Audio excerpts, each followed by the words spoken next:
Hi guys, Lauren Hope here from Moving On TV, and I'm on my way to a therapeutic community conference at the Cumberland Lodge. Just came out of Windsor, beautiful town, picked up Francis in the back and going to do a bit of a talk and sing. There it is, Cumberland Lodge is straight, isn't it? About my experience of the therapeutic community and everything that I've been through in the last 6.5 years since I left. So I don't know if you can join us in there, but I'll see what I can do to get as much as possible out in this report. So take care, and I'll see you soon. Today is October the 18th, and I'm in Windsor off to the Cumberland Lodge Hotel. Take care. Bye-bye. That I'm singing in at the therapeutic community, the drawing room, and there's the piano. Wow. What an amazing room. Look at that. Cumberland Lodge. I'm at the therapeutic community conference today, and Francis and I are just going to play a little bit of Sous le ciel de Paris as a warm-up. Today I'm talking about how to stay sane in a crazy world. Okay.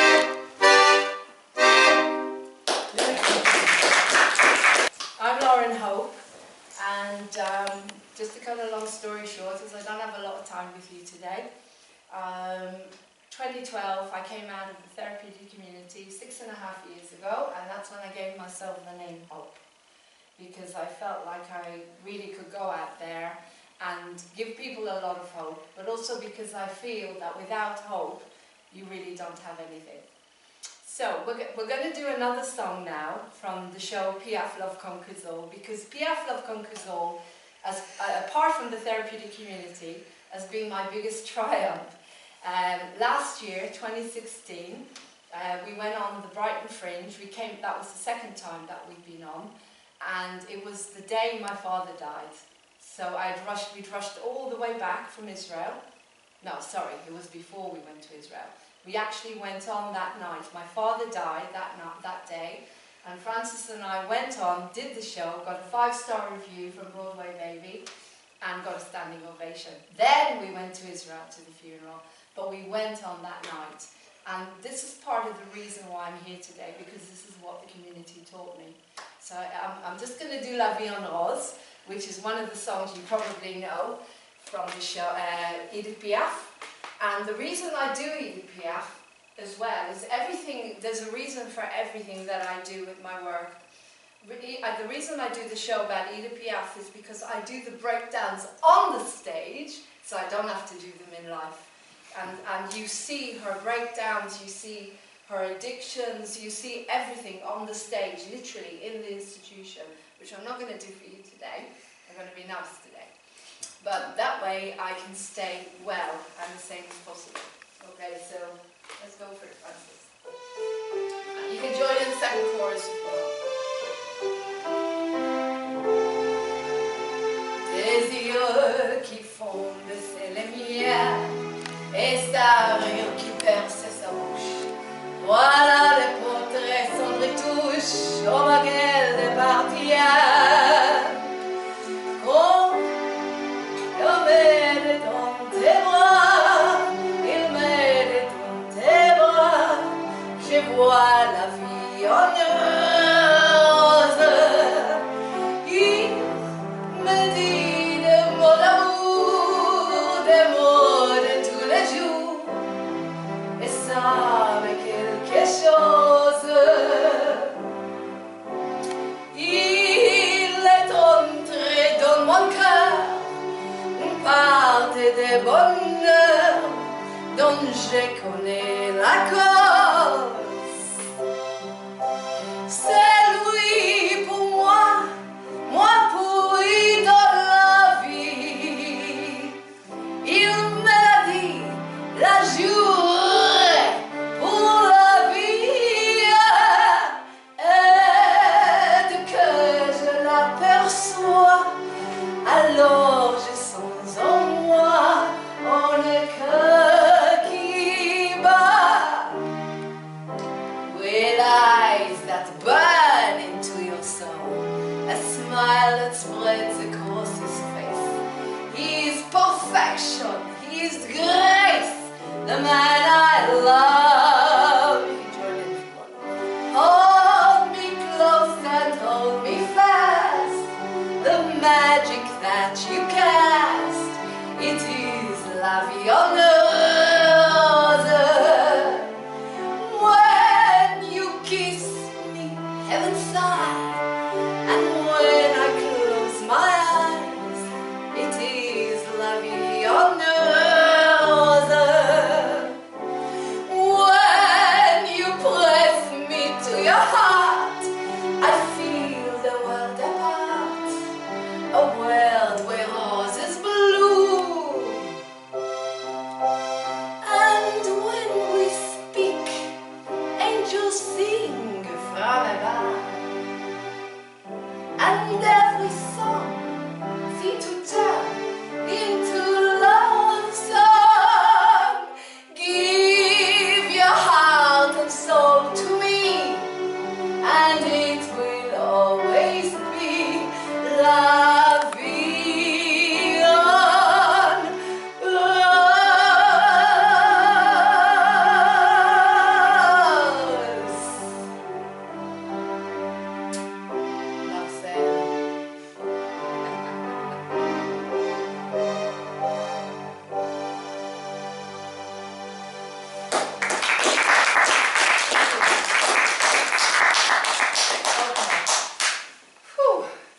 So, I haven't been on the stage for a while because last year, as I said, I had a serious accident. I broke my leg and I was in a wheelchair for 4 months. Now, how do you stay sane in a wheelchair? Overnight, boom, I'm in a wheelchair, can't walk at all. Dad just died and my whole family cut me off. I was just, how do you do it? How do you do it? Well, it's thanks to the therapeutic community. So basically I'm going to tell you a little bit about the therapeutic community and how it saved my life. So I went into the therapeutic community on the 5th of November 2010 and I brought the fireworks with me. It never was the same again. It was absolute chaos. They used to say that I grew up in Israel. I used to say that I brought my bombs every time I came in. I'd throw my bombs right into the middle of the centre and everyone would run out crying. I didn't know what I was doing. How could I know what I was doing? We all came in with what we knew. We all came in with this condition called borderline personality disorder, and that was all we knew. So we all came in with it together. I didn't know what hit me. It was, I really didn't know what hit me. I thought it was going to be a piece of cake, you know. Basically, the reason I went into the therapeutic community in the first place was I met up with the psychiatrist and I refused to take medication. I didn't want to take medication. I felt it wasn't right for my body. And so they said to me, well, how do you feel about going into a therapeutic community for 3 days a week? And I thought, well, I'll give it a go. You know, what have I got to lose? I really didn't know what to do anymore. I was so unhappy. I was having rage attacks every minute of the day. I couldn't connect to people. I was very, very, very sick. I tried to work with people, as Francis knows, and the show was all that mattered. People didn't matter at all. And my main trait is narcissism, so it was all about me. But I didn't know that that's what was wrong with me. Then I went into the community, and this, it was just, I have to say, being Jewish, I call it my Holocaust, I'm sorry, but it was the worst experience of my life to start off with. And I'm not going to pull any punches here, I'm telling you the truth. But if it hadn't happened to me, I wouldn't be here today. So I am so grateful for every person that bullied me, tough love, not physically but emotionally. I'm so grateful for the fact that I hardly had any support at all, because it made me so strong. But anyway, you go into the therapeutic community, and the best things, if you don't know about it, is a 24-hour support system.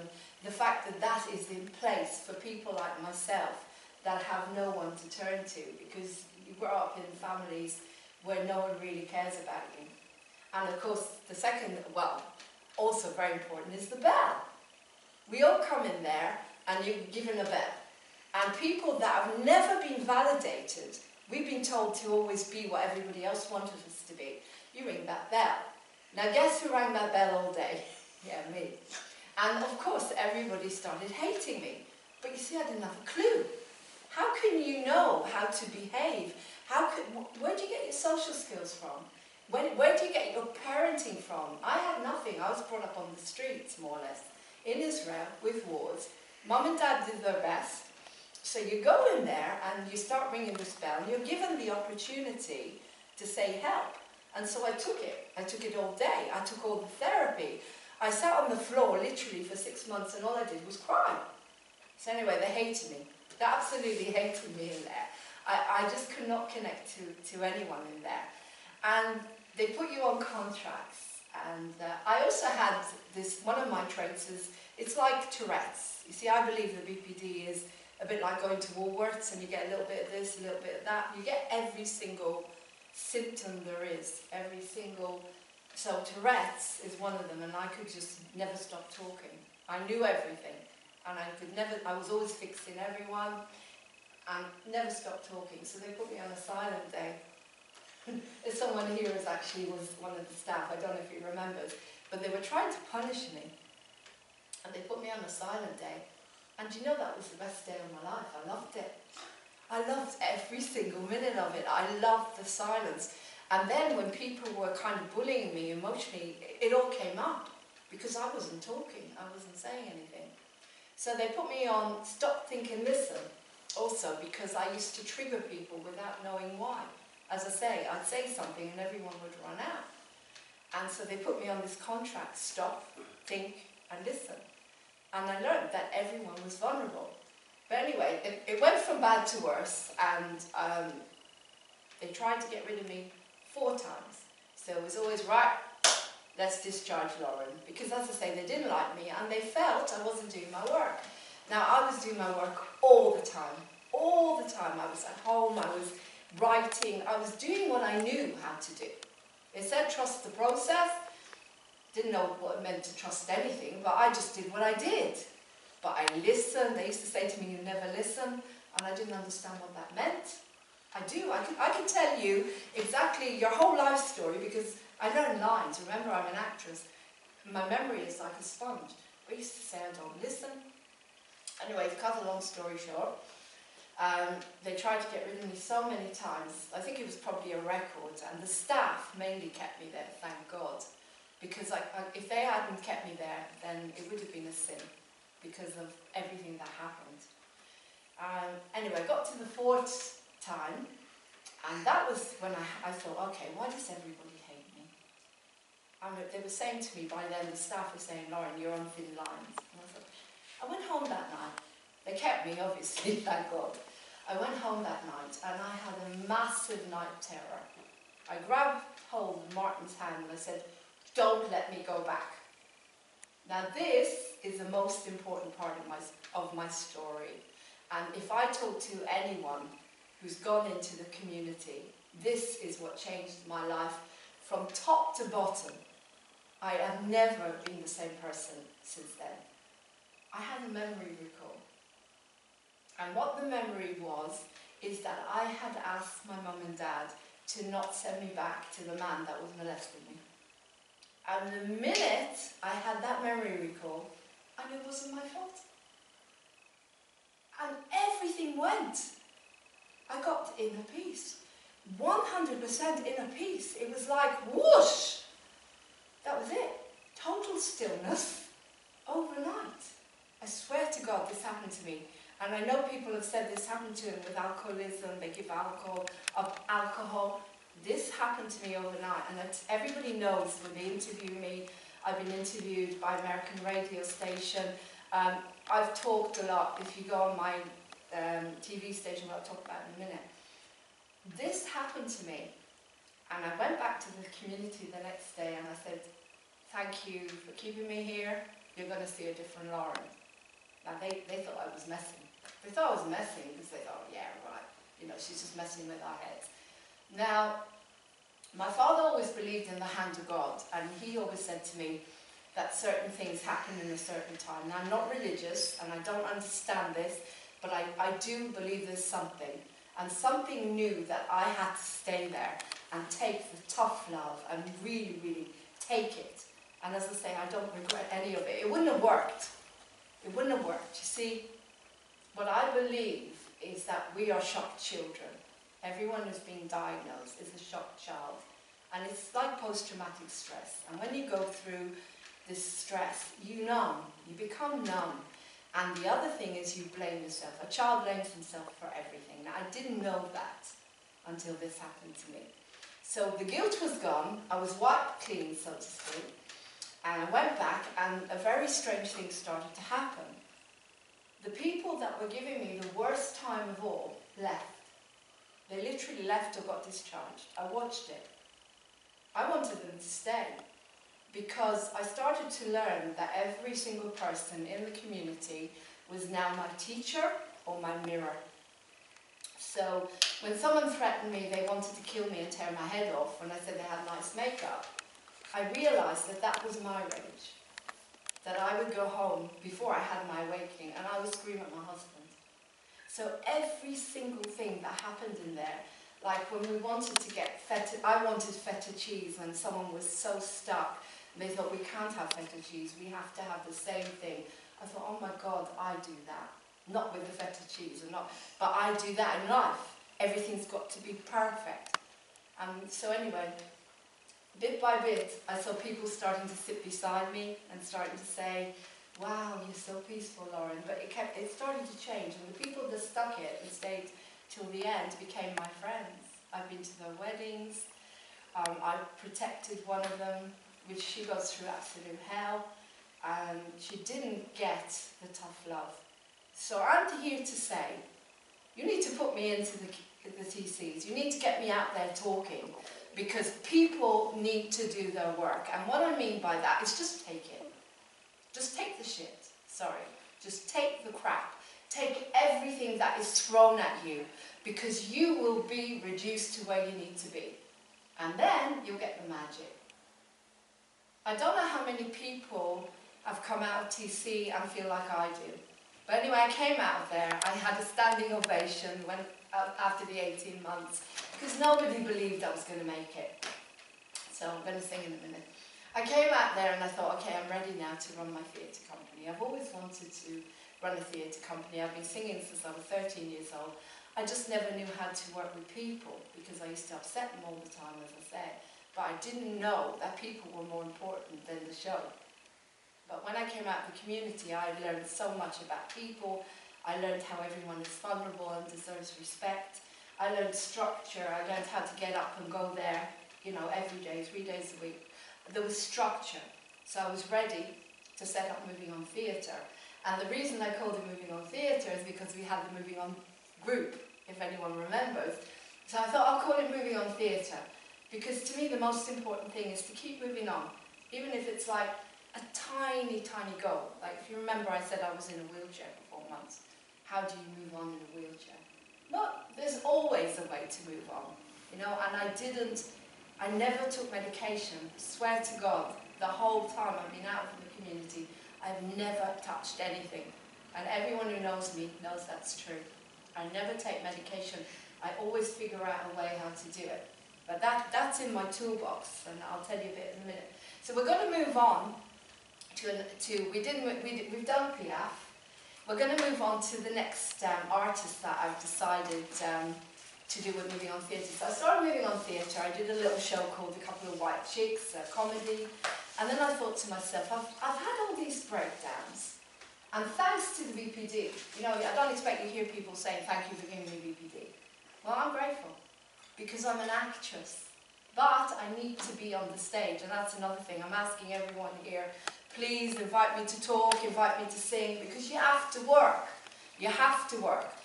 And so, I hope my monkey brain is not going too much for you. Take a breath. So basically, if I hadn't gone through those enormous breakdowns, I couldn't have done the characters I'm doing. I couldn't sing with the way that I sing. I could never do Piaf. Piaf was a tormented soul.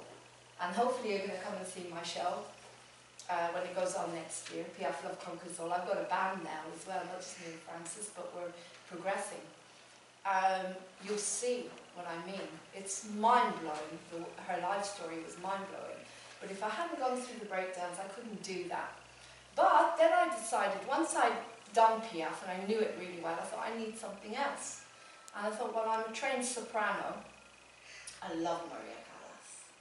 Why not find a show about Maria Callas? You see, I was very lucky. A guy called Roger Peace gave me this show called Love Conquers All, which is what I believe. And that was Piaf, just very quickly. And he gave me that show to tour. But then once I'd done that, I thought, well, I need something else. So I found this beautiful show called Maria by a wonderful writer called Alma Bond. I sent her my videos and she said, you can do it, just do it. So it shows the versatility of my acting and it shows the versatility of my singing.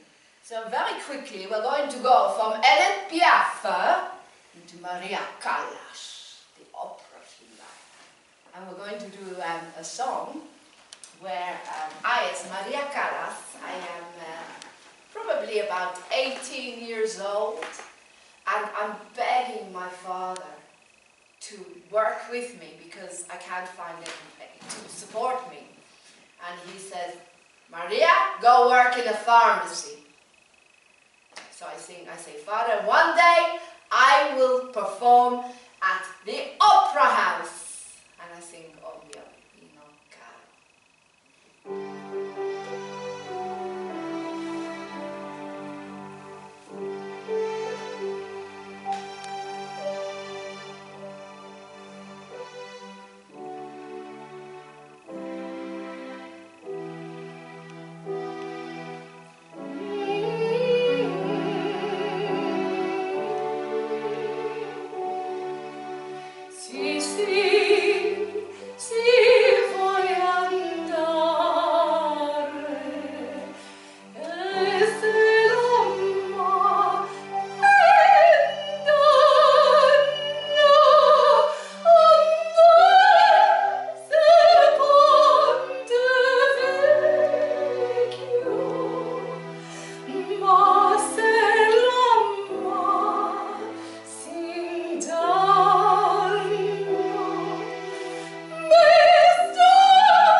Two shows that Moving On Theatre is doing.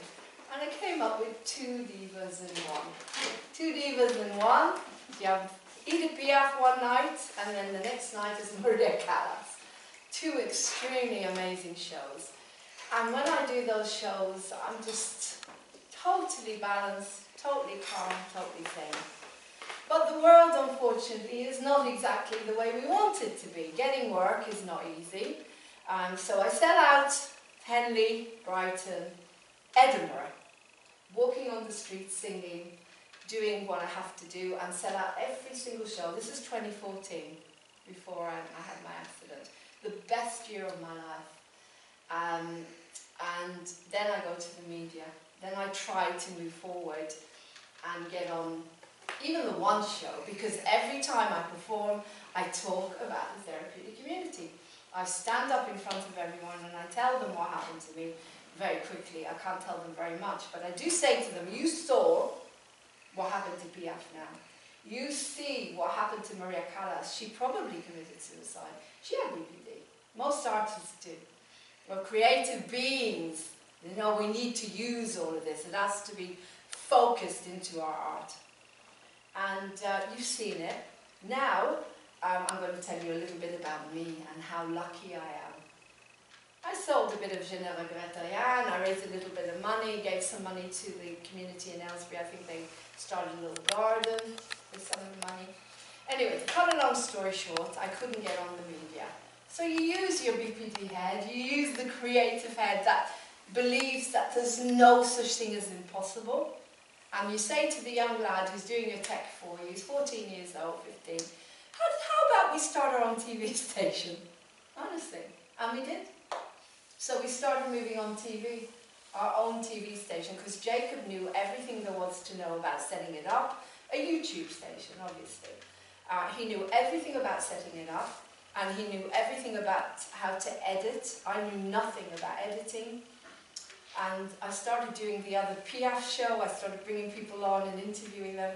And then bit by bit, it started to become a community TV station to help lots and lots of people. So to put the good stuff out there, like the happy news, you know, because one of the things I recommend is that you don't watch the news anymore. If you want to get depressed and you want to get sick, then sit and watch the news all day, you know, because a lot of people unfortunately do. So moving on TV is basically the station to give you hope, bringing the hope back into your life. That's what I say in my logo. And anyway, Jacob left. He grew up and he decided he wanted to do another job. So I could have said, I'm giving up, that's the end of moving on TV. But no, I used that creative brain again and I trained myself, I practiced, and I became my own editor. So I learned how to film, well, filming anyone could stand with a camera and film. But I learned how to edit. I got Adobe and I started making all my own programs. Do you know where I was 2 weeks? Actually, this time last week, Martin and I were in America and we were filming the Maasai tribe. I come all the way from Africa and they do everything they can to support the young girls, and I filmed it and I sang, and this is how far I'm getting thanks to the therapeutic community. As I say, without what happened to me in the therapeutic community, I wouldn't be here today, because I've gone through so much.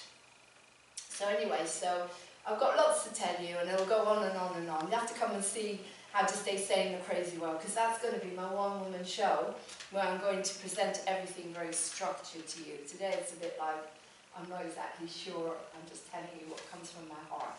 And the most important thing I want to tell you today, because I know that you're here to learn more about what therapeutic communities are. It's the way forward, I have no doubt about it. When I talk to people, I never say don't take medication.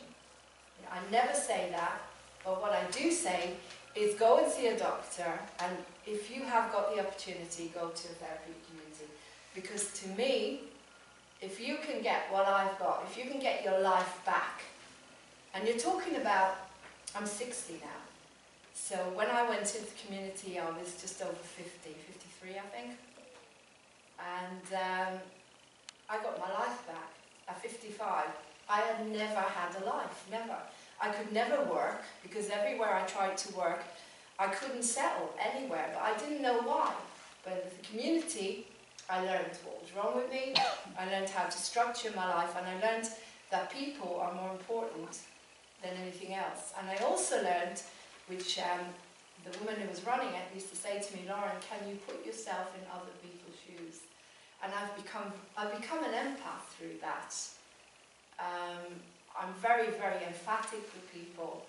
And when my father was dying, it was very, very sad. I couldn't have done this before TC. My father forgot me overnight. He was very old, but he fell and he forgot me overnight. And I went over there and I sat with him and I held his hand and I talked to him about dying. And he was the person I loved more than anything in the world.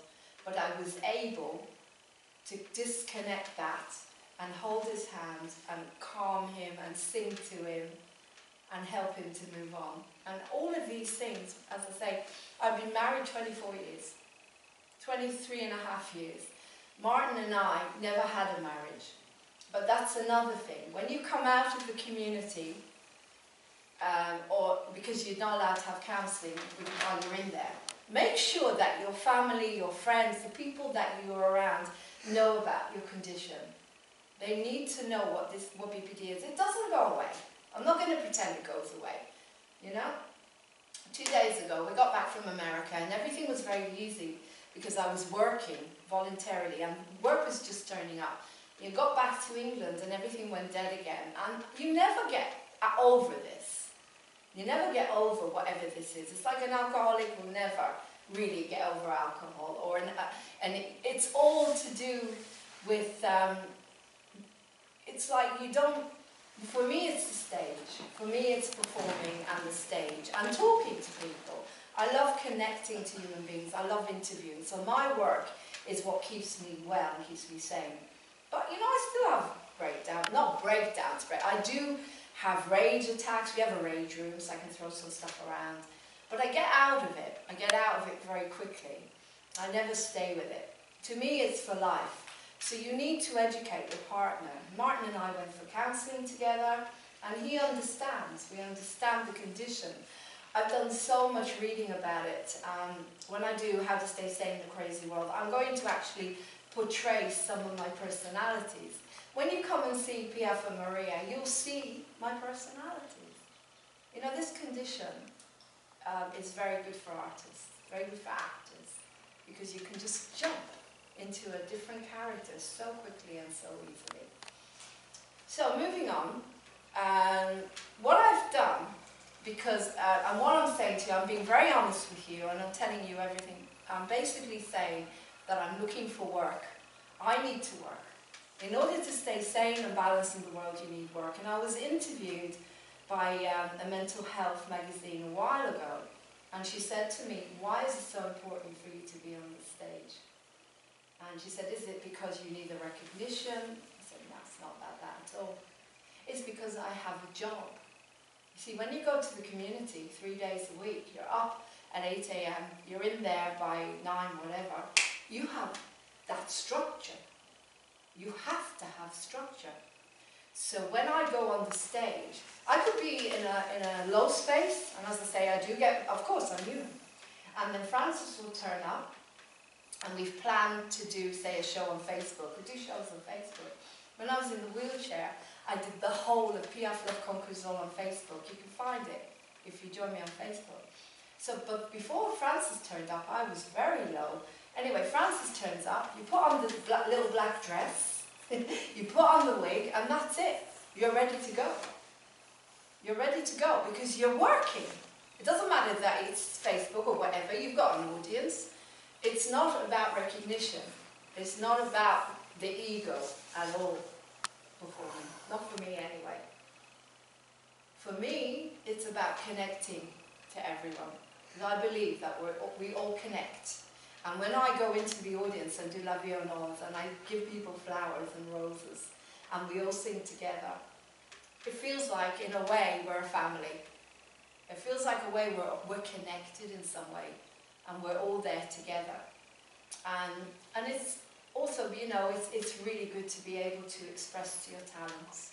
As I say, well, to me, I think it's the most important thing to me is for a creative being to be able to express their talents. And I think that's why so many artists are being diagnosed with mental health issues. So we need to get out there, we need to perform, we need to keep performing. So the next thing I'm doing is, because I'm also, another thing you find out about, the interesting thing about the therapeutic community, they don't want to admit this, between you and me, but it's also Buddhism. They don't want to admit it. But everything in there is actually Buddhism. When you leave and you start to go to Buddhist retreats, and I do a lot of silent retreats, you see what happens in there. The middle way. You sit down together and you find the middle way. That's what Buddha taught. Silence. So many things that are taught in Buddhism. We call it mindfulness in day-to-day living. It's being in the moment. When I'm on the stage, that's it. You're in the moment. You see, I've researched all this and I've tried to figure out, why do you feel so good when you're on the stage? Why have I always felt good on the stage? Because you're in the moment, you're in the zone. And it's like you just feel, we're going to do Him L'amour for you because you'll see what I mean. Hopefully it'll come through the singing. But Him L'amour is what happens after Piaf breaks completely. And she comes out of the institution, she's sitting there, and she's very old. 47 she died, so if that's old, but she's very old, very sick. And she says, I knew one day I would sing again. And I knew one day I would love again. So it's a kind of a resurrection, we call it. It's her coming back to life. And that's what happens when you come onto the stage. When you're on the stage, it's like a person that doesn't have any self-esteem. I think a lot of people should go on the stage because it just gives you that confidence to be in your space and in the moment. I'm not saying everyone needs to be on the stage. Some people might want to work backstage. But, you know, people that actually have got the talents, you need to give them the opportunity. And this is from the heart. You know, when you get to a point where, just before I start singing, I've got to a point where it's a bit like that now. I can't move forward. So I have to find the bit in the middle, because every day I move forward. I have my little goals, and every single day I've achieved everything I set my mind to this year since I came out of the wheelchair. Everything. I wanted a community interest company for my TV station. It's a CIC. It took me 6 months of unbelievable stress. Not 6 months, Laurene. 3.5. Unbelievable stress. I was very lucky that I met someone and she took me through the whole thing. And then I decided I wanted a community bank account so I can go for grants for my TV station. Took me, don't ask. I had to get 4 signatories in order to get grants. I got my signatories and now I've got a community bank account.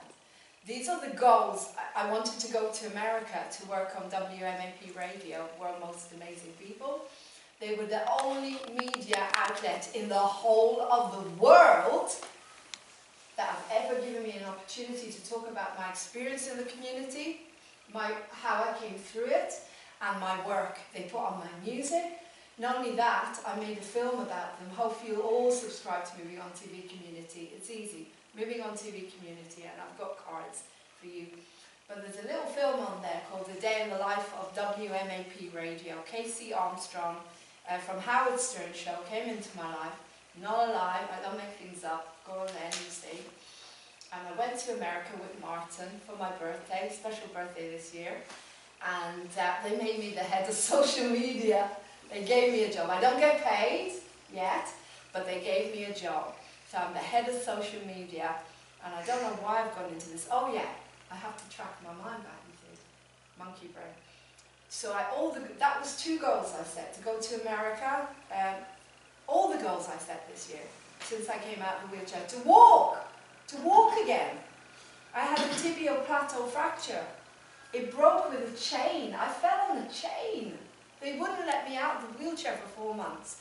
Again, I don't make any of this up because I know sometimes people do fantasize. I don't fantasize. They know, Martin knows, everybody knows my life. I walk now. I don't know if I'll run again, but I do walk. And as I say, I've been to America twice. We went back last week. I was in there making commercials in WMAP radio, using my acting skills. So much fun. But I come back to England and I don't have any work. So I'm asking you guys, if anyone can get me, just get me on the one show. Let me talk about recovery. Let me shout it from the rooftops that you can recover. You can run a business. It's just the beginning, BBD. Go into TC, do your work, and then come out, and 7 years nearly, 7 years. Look at me. No medication. And now, I found a bit in the middle, okay? So, I created a new tour for next year, but I know it's going to be hard, because theatres are very, very expensive. And they're really only interested in celebrities and famous people. Believe me, I've checked, I've done a lot of research. But I've created a little tour around the libraries. Because I went around with the Maasai in America and I thought, well, Lauren, you can do that. You've done bigger things than that. So I've been contacting all the libraries and I'd love to come into TCs, and anyway, just invite me. It's called How to Be Sane in a Crazy World. And it's my toolbox of recovery, with a bit of singing and talking, but it will be structured. Laura, we will okay. have a look into that. We need to be aware of time because we're working within a structure too. Of course. Is that okay? So we've got about another 5 minutes. We're just going to finish with him no more. Yeah. But like I say, you can buy the cards, which I actually produced. Another goal that I set was to create these cards. They're £10 and they're full of wisdom. They're not angel cards or anything like that. They're TC cards with a lot of wisdom. I'll just choose one quickly so you'll see what I mean. I know, but this is the problem, restriction of time. But just very quickly, I have to earn a living. And so I created this tour and something down to earth. I'm going to choose one card. Choose a card, John. Shall I read it out or will you read it out? I'll read it out. Okay. Thank you. Let's see what John shows. Because you can use this. Nurture yourself. Today is your time, my friend. I had a beautiful massage last week because it helped me to relax and switch off.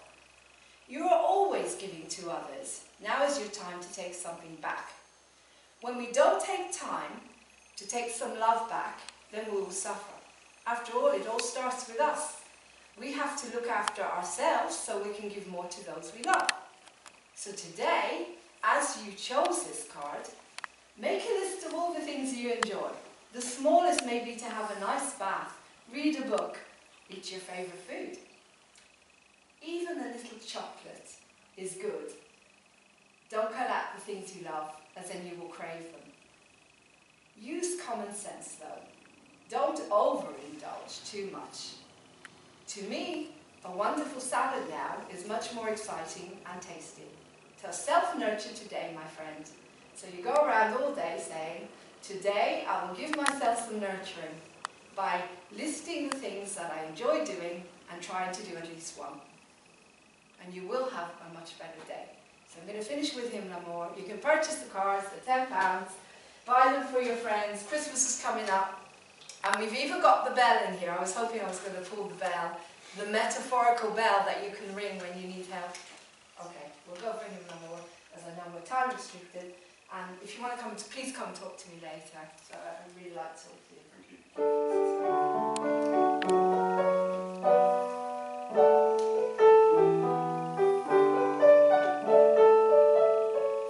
Le ciel bleu sur un Écossais fondait et la terre peut bien s'écrouiller.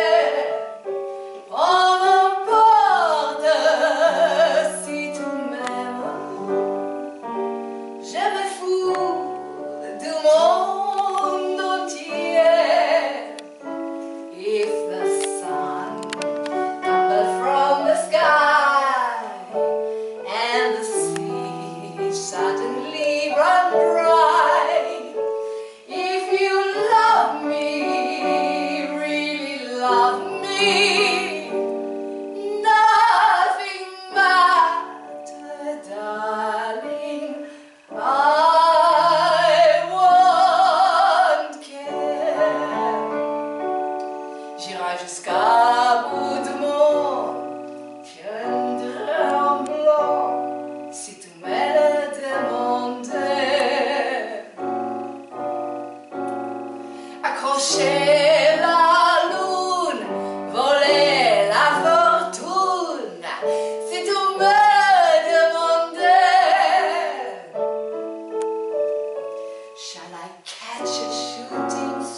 any task, I'll do anything you ask. If you love me still, and at last, when all of life is through, I will spend eternity with you. 'Cause if you love me, really love me, nothing matters. I don't care. She gets so sick. She's now 47. Very old. Broken. Oh, porte si problème, mon amour, puisque tu m'aimes. I truly believe that love conquers all. 'Cause if you love me, really love me,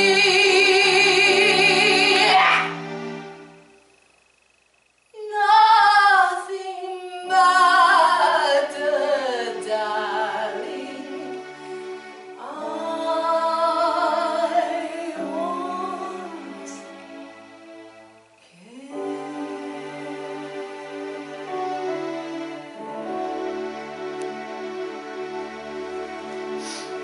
Thank you.